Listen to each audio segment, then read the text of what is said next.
I got sick, and my husband drove me across the province, and I stayed with my parents for 8 months.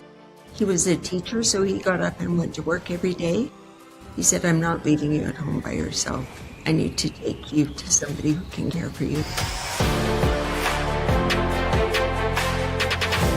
What if the thing you thought would actually break your life became the thing that gave you meaning? Welcome to the SwagAbility Show, friends, where faith meets resilience and stories become light in dark places. I'm your host, Stephen Wagstaff, founder of SwagAbility, where our sole mission is to help you thrive wherever life finds you. If you've ever faced adversity, trauma, loss, burnout, or grief, this space is for you, because we believe your story still has power and your life still has purpose.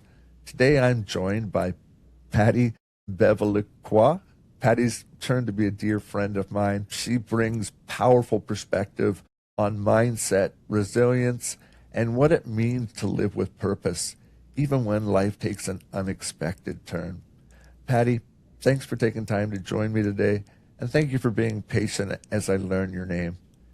Thank you, Stephen, I'm just so grateful that I found you. I feel this is an excellent space, so thank you for helping me get my message out there. And that's exactly what we do want, your message to get out. Your message is phenomenal. I think a lot of the time, even as friendships begin and even on shows like this, a lot of time we want to jump in and start in that moment when life changes for someone and that diagnosis or that call comes. But I'm kind of that interviewer that kind of wants to know the before. So I'm wondering if before we go to that doctor appointment or that call, let me, if you will, push in a little bit to understand and get to know Patti a little bit before that call, before that doctor report came in. Who is Patti, and what did she love to do? So Patti was born in a very small town in British Columbia where you couldn't skip school because everybody else's mom was your mom. So we stayed in school and loved it. I played sports, community, in school, and we had a new PE teacher come to the high school, and I wanted to be just like Carol. I wanted to teach physical education and have the same impact on my students as she had on me. So off to university, it was amazing. And I was an athlete out there. I was valedictorian of my university graduating class. I was the first to get a job. I couldn't tell anybody because people were still interviewing, but I had a job all locked up, and it was perfect. Everything was falling into my lap, and there's nothing else that I wanted. Can I ask how old you are? I know it's never polite to ask a lady an age, but how old were you when school ended, the job secured, and you're living your greatest life on earth? What age would you have been at that time? 22. My land, so life ahead of you, blue skies, convertible top down, and you're cruising in life. Did you see me then? Because I did have a convertible when I applied No. for a job. No, that's funny though, but yeah, I usually use it as an expression before life takes you wrong. You get your hand around your babe and you got the rooftop down, and those years were just, life was sailing, wasn't it? Yeah, I will tell you that. I'll pick a number. If I had 800 Facebook friends, and 14 of them are former students. You were that impactful teacher. That's awesome. Yeah. I never taught in the public system, but I had the privilege to be the dean of men at a seminary I attended. And when I was the dean of men, it was the greatest gift to have students lined up at your office to want to come and talk, or still to get an email this day saying, you know what, on that time we should have got kicked out or whatever, you didn't go down on it. And so it is a precious time. And you're shaping people's lives, and what a powerful spot. And I think we owe it to teachers. I think it's one of the hardest jobs, and I think becoming one of the most dangerous jobs as well at the same time. So we got to love and support our teachers for sure. They live in some crazy times. Yeah. So life's going along well. And did you start to feel unwell? Did you start to notice symptomatic things? How did life become where did the pendulum swing till things started to become a little off center, if you don't mind me asking? So I started teaching in September 1989. And in January 1990, I woke up and I had double vision. So I wiped my eyes, cleaned my glasses, still didn't go away. Taught all day and made an appointment with my GP. I went in to see her. Your optic nerve is inflamed. I'm going to send you to a specialist. 2 weeks later, I saw an ophthalmologist. He sent me for an MRI. And in March 1990, before the end of my first year of teaching physical education, I was diagnosed with multiple sclerosis. And that would have been how old at that time? I was still 22. I would turn 23 in March. And if I might be mistaken, but is MS one of those things that, is it one of the most hardest diseases or illnesses to actually get a positive diagnosis on? Don't they run numerous tests before they can finally rule out everything and say, this is for sure what it is? I know people who lived with the diagnosis of probable MS for an extended period of time. And with probable MS, you cannot apply for disability. So I'm 60 now. I still have double vision. It's never gone away. So I have a prism in my glasses that helps me see single vision. Because that was my first symptom, and I still have it. The lesion in my brain was so defined, pronounced, and deep that from the first MRI, I knew what I had, which is a blessing, Stephen. Is it? Yes, because now I had a name of something. And I read everything, went to the workshop. I did everything to get a hold of this. And I know people out there are still trying to find somebody who will believe that these symptoms are not just in their head. So my path was direct and narrow. There was not a lot of, oh, let's try this. So that worked for me. Yeah. I mean, shock is obviously going to be the first thing all of us go through when we deal with news like that. Now you're a teacher, you're doing the thing you love. What were some of the things that you noticed immediately started to get stripped away? Maybe not by work itself, but was it mental health? Was it the ability to do things? Like, I remember for me, it was instant. For quadriplegic, instant. But I often think of those people that deal with a disease that progresses, and I don't know how I deal with that. If it's not too painful, can you kind of relive some of that for us and how MS attacks a person and how it worked out? So fatigue, poor balance. For a phys ed teacher. And depression. Really? And depression not because poor me, but depression as a symptom of MS. I couldn't teach like the teacher I wanted to be. And the hardest part, Stephen, something else made that decision for me. Yeah. It wasn't me. So I taught PE for 6 years. And then I got sick, and my husband drove me across the province, and I stayed with my parents for 8 months. He was a teacher, so he got up and went to work every day. He said, I'm not leaving you at home by yourself. I need to take you to somebody who can care for you. So he drove me out there, and I was back in my childhood bedroom. My mom and dad were trying to figure out what they did wrong. And I'm saying, I love you guys, but this has nothing to do with you, right?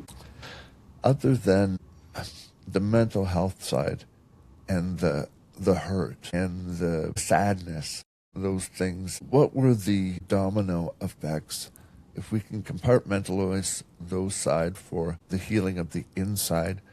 How does it manifest itself on the outside?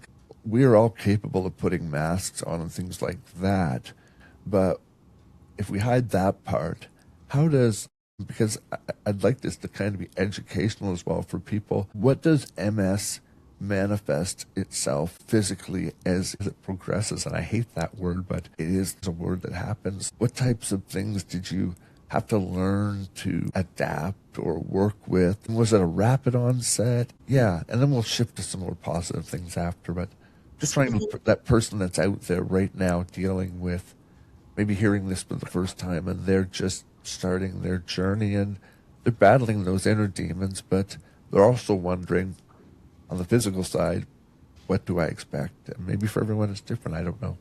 That is the best question you could ask me right now. I didn't look sick. Yeah. On the outside, why are you teaching today? Well, I have multiple sclerosis and I'm having a bad day. Oh, you don't look sick, And it has not shown up on me, but it slowly stripped away my identity, and that killed me. I only had plan A. I didn't have anything else I wanted to do. So Yeah. now what?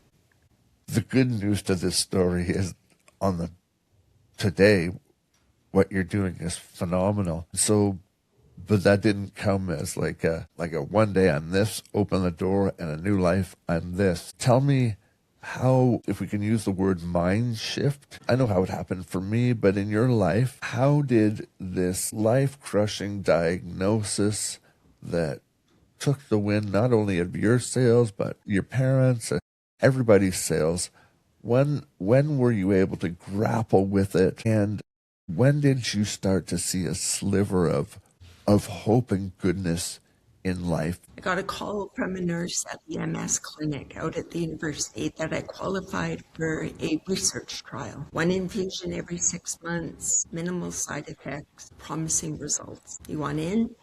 Yep. Went and got my first infusion. I was on fire. I talked the whole way home in the car. I was going to join the gym again.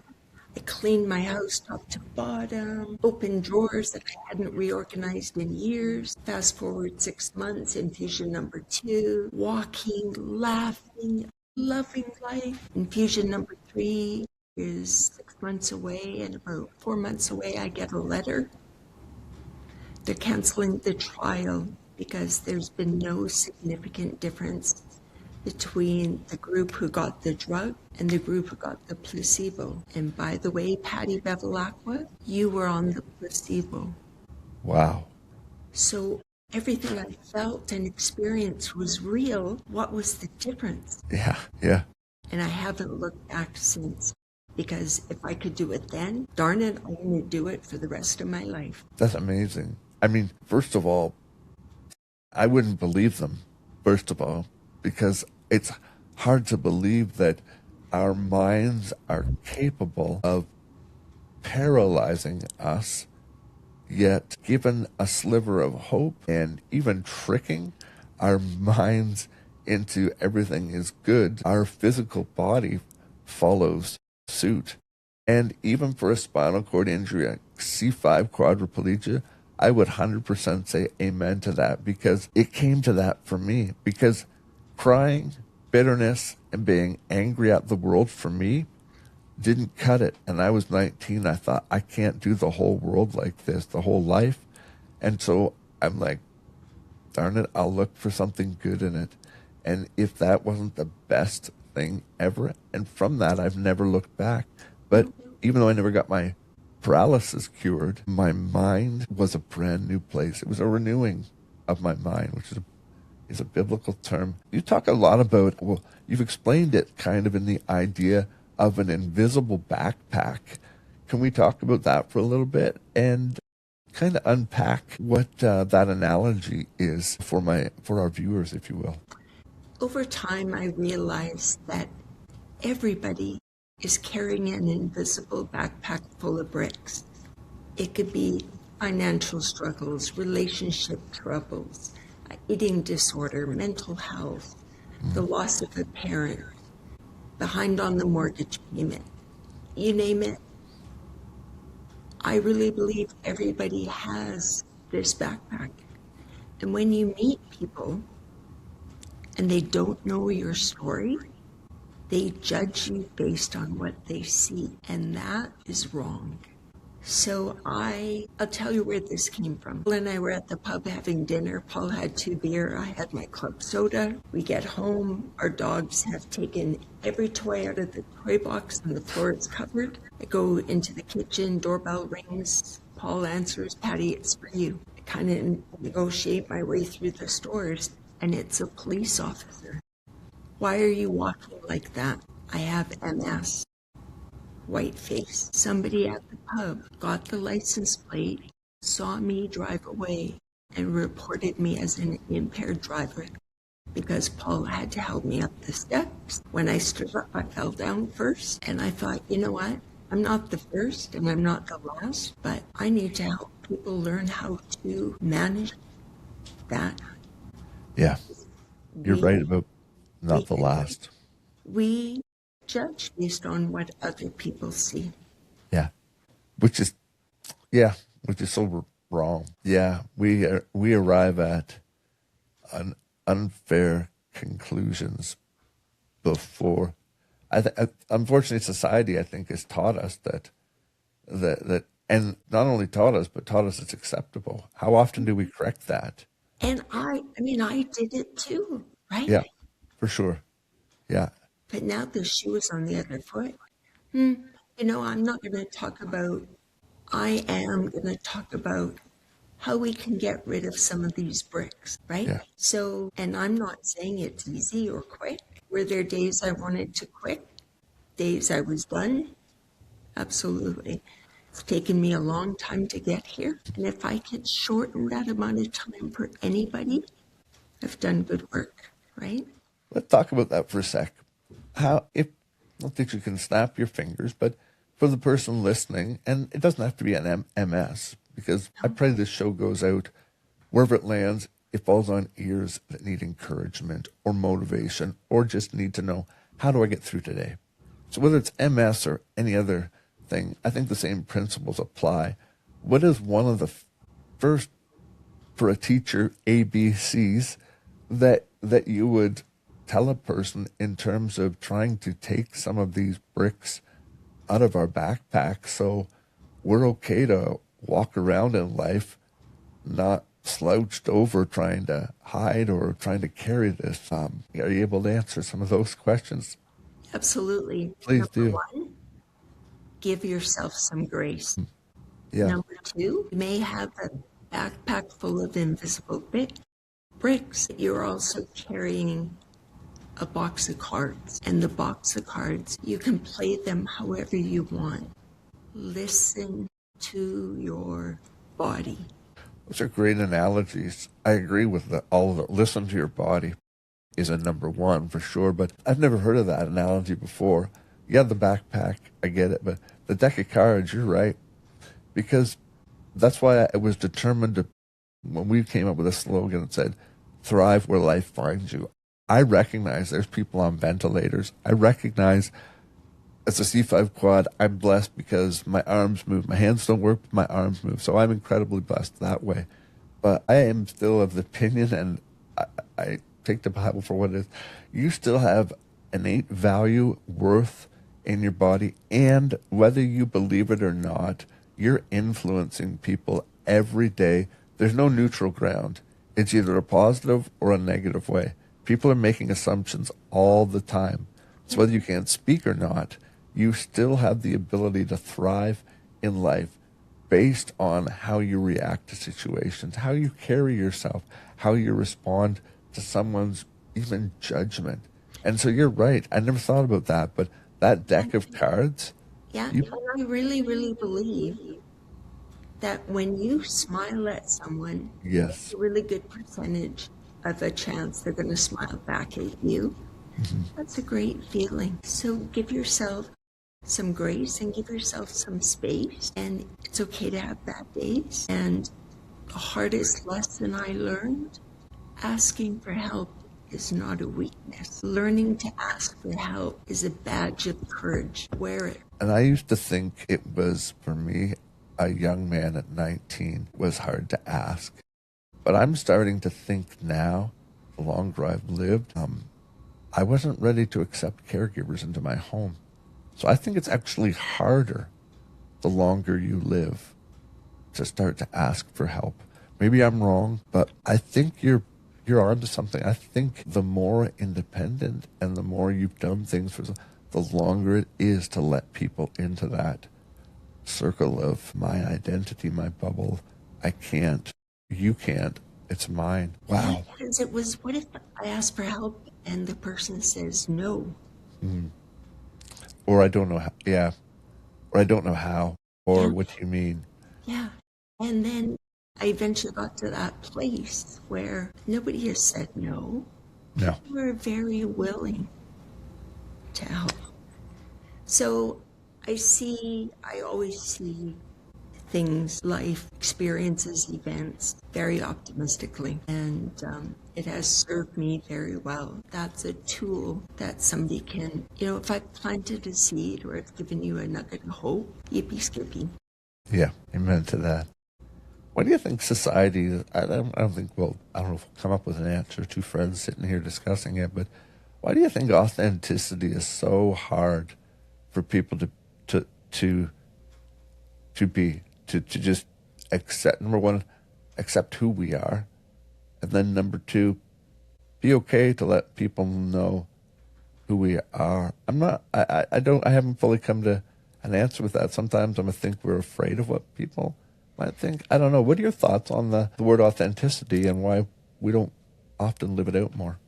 That's a really great question, because it took me a long time to stop telling my illness story. And every time I told my illness story, I kept going back.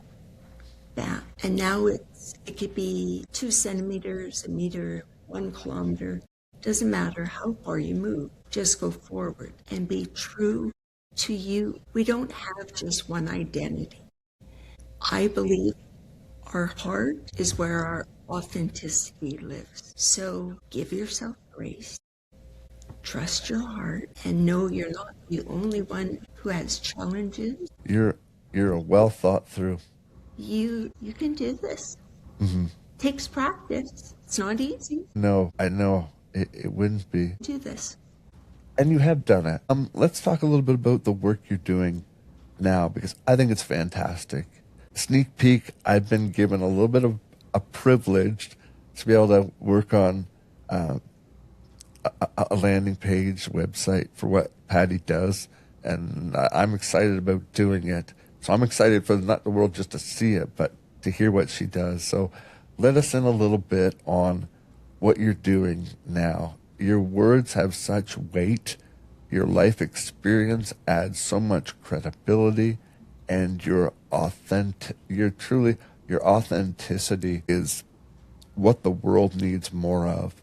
And so tell us now what you're looking to do. And I've seen that you've been speaking at Rotary and some other things. Tell us about what you're doing and what would you like to do more of with this whole theme of MS, fearless. Explain all that for us, will you? Sure. I would have been happy to retire 35 years later as a teacher. Yeah. But when I look at what I've done in the last 10 years, right? Take us down that road. So I went and did a PhD after, and I taught at a private college in New York. And then I didn't land any more jobs. And I was hurt by that, but it actually was a blessing, because I started entering speaking competitions, and I love speaking. Put me on stage, oh my God. Really? And then I just recently wrote a book, and it's my story, but it's very reflection focused, and at the end of every chapter are some questions that people can ponder. What's the title? MS Doesn't Define Me, the biography of a polymath. We'll definitely link it in our show notes, because I've either didn't realize or I was talking when I should have been listening. I thought it was all speaking work. That's phenomenal that you wrote that. That book, so my future is speaking.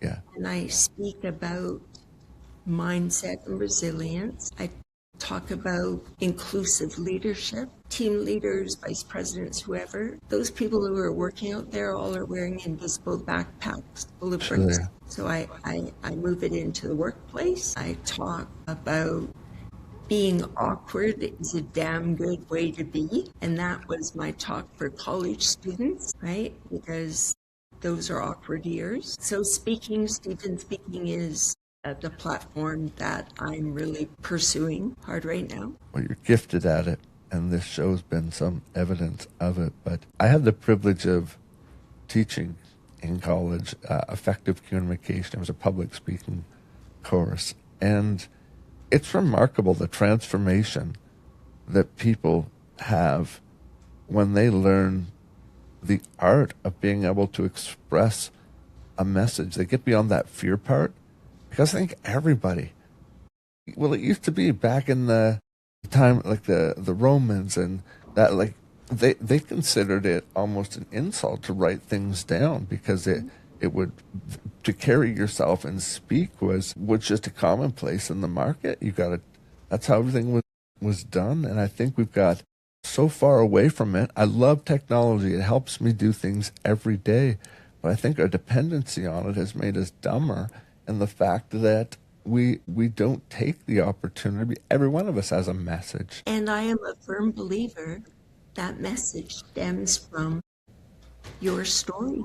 Yes, it does. And nobody knows your story better than you. And we are story people. Yes. My professor in the doctoral program said to me, when you're talking to someone and they look like they're not paying attention to you, your story is so powerful that they stopped listening to yours and started thinking about their own. Wow, that's deep. That's deep. Yeah. Someone needed to hear that. Yeah. So your story is important. That's a lot of the excuse I think people make is, I just have a plain, ordinary life. My argument is, no, you don't. You've been gifted different. You have skills. You have life experience. I'm a man of faith anyway, but I believe God's gifted everybody with an ability to add value to the world and add value to one another. That's why we're a society. We crack when we're apart. Look at it now. Lived experience. Nobody can accuse you of... No. Well, if they want to accuse you of lying, and maybe people stretch the truth. We all do at one point.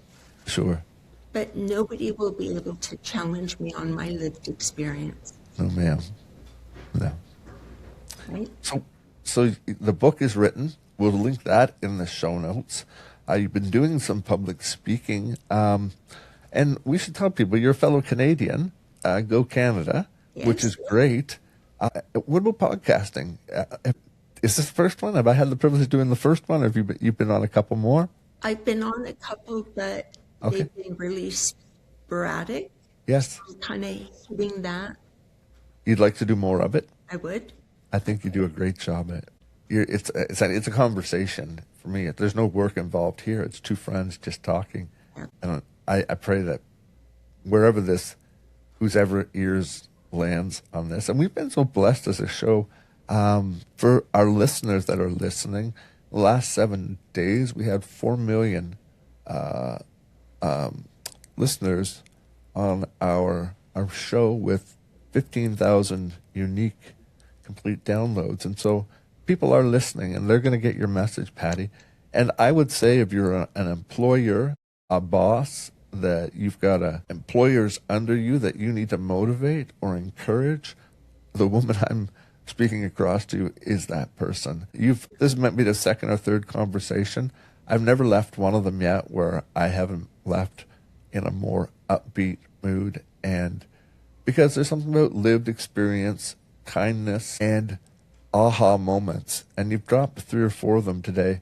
That whole, we play our hand how we want. We always say, oh, that's the deck they've been dealt. Well, it may be so, but the hand we've been dealt doesn't mean we can't play it somehow in a positive light. You don't just fold. I mean, go all in. Leave with you one thought. So during my first year of teaching, when I had my prep, I'd go to the prep room upstairs, and I would just stare out the window, and just tears would fall. I wasn't sobbing. It wasn't out of control. I was just scared to death. Yeah. And this man walked into the teacher prep room and asked me, Patti, do you know why you have multiple sclerosis? And I looked at him and I said, no, but you're going to tell me because I know you. You're arrogant, you're smart, you're an athlete, you're a football player, you're a wrestler. You're going to tell me, right? Yeah. He said, Patti, you were so great in your previous life. You were so great that the universe had to give you a challenge this time around so you can lift other people. I hope you gave him straight A's, but I would say you won up that report card and married him. What a blessing. That's amazing. People, before we got a couple more minutes, how can people begin right now, to see life unexpected detours? How can we look to see them differently? Quite often, my show is aimed at people whose yesterday, like we said, car top down, hand around one, and the tune's just playing. But today they don't recognize up from down, left from right, darkness from light, and they're grappling for something. I think we need to paint an honest picture that we need to grieve those things. But how can we start to see life's unexpected detours in a different light that start to offer a sliver of hope? I know we've talked about giving ourselves grace and things, but there's some practical things that you almost have to make yourself at some point. Maybe not right away, but can you think of anything that you just practically say, these are things you just do in order to try and get you to the next moment? Your identity is not a cement block. Your identity is fluid. Sometimes it may match, and sometimes you may feel like you're losing yourself. Whatever you face, don't ever let it define you. And how do you do this? How do you not lose who you are? Take a piece of paper, fold it in half. On this side, write down all the things you love about yourself. On this side, write down the things that you are challenged by, or your negative feelings, or your thoughts, or things that didn't turn out for you. And then rip it in half. And the side of all the negatives, rewrite it positive. So now you have everything you love about yourself and some positive action steps that you can take. Just don't lose yourself. Hold on to who you are. Hold on to your heart. That's so rich, because anyone can do it. But when we do it, the beauty is when no one's around, we can be truth. We can be true to ourselves. So that piece of paper is who you know to be true. And I would add to that, probably focus on those good qualities. We're so quick to add to those sheets the negative things, the bad things, the dark things. I would spin it around to say, even if you're a glass half empty type of person, don't let the exercise be one of negativity. Find the good things. Yeah, that's really good. Now it's my turn to say this. Amen.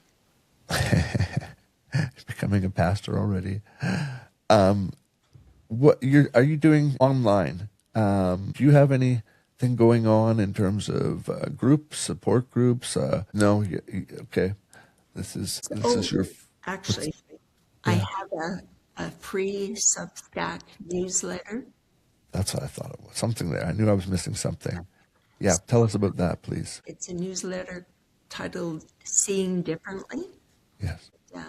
Does that go out monthly, or will people sign up for that? I know we're a work in progress. We're going to get this. I'm trying not to spill the beans, but anyway, things are coming together quickly.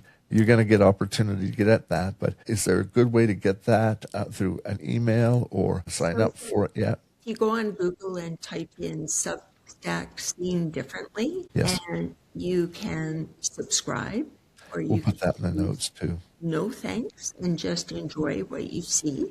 Gotcha. And read. And, it's light, it's, lived experience based, and it encourages you to take the blinders off take the detours, safe travels, but enjoy the trip. I love that. Safe travels, but enjoy the trip. I know you're a woman you're a teacher, and you'll always be a teacher. It was born into you. And so just in dealing with how well organized you are with materials you've given to me and things, I know people are going to get a lot out of that Substack. And I would encourage people, take advantage of these opportunities that you hear on the show. There is no reason why you cannot thrive in life. And I point you back to that study that Patti joined part of, that she was on the placebo. There is no reason why, even with a smile, you cannot thrive in the life we live in. So thank you. Thank you for being authentic. Thank you for being raw. But thank you for bringing encouragement. Because if the world needed something ever right now, it's motivation and encouragement to do the right thing, uplift others. We need it. Thank you, Patti. It's been a privilege, really. Oh, a joy. I appreciate it. You're very welcome. And to everyone listening, if this conversation has encouraged you or challenged you or helped you see your own story a little different, I want to ask you to do a few things. First, would you do us a great favor? Would you follow this podcast, whatever platform you listen on, whether it's Apple or Google? Would you follow the SwagAbility Show? That means more to my wife and I than even a donation, to be honest with you, so you don't miss a future episode. And take a moment and share this episode with someone who you know needs to hear this. We all know people that are going through rough times and need encouragement. Don't be afraid to be that encouragement. And maybe this episode is what helps them see a little sliver of life, and they're the next Patti speaking in their area. I would say stay tuned as well to the future. As Patti, I know, will be getting booked to speak in different areas. We're excited about that. And lastly, maybe not quite lastly, you can also jump over and watch. If you're listening on audio right now in the car, you want to watch it, head on over to our YouTube page at SwagAbility Inc. And there you can catch our full conversation as well and subscribe. If you want to know a little bit more about myself, my wife, what we're doing at SwagAbility, SwagAbility.com has all the answers. We're a nonprofit just working to help people navigate life, whether it's disability, trauma, adversity. Visit us over at SwagAbility.com. If you feel led to give to further the ministry and help others who are in need of assistant technology or to keep the podcast going, we're always grateful for that as well. But friends, remember, your story still has power. Your life has plenty of purpose. So go take the next step in it. Swags out.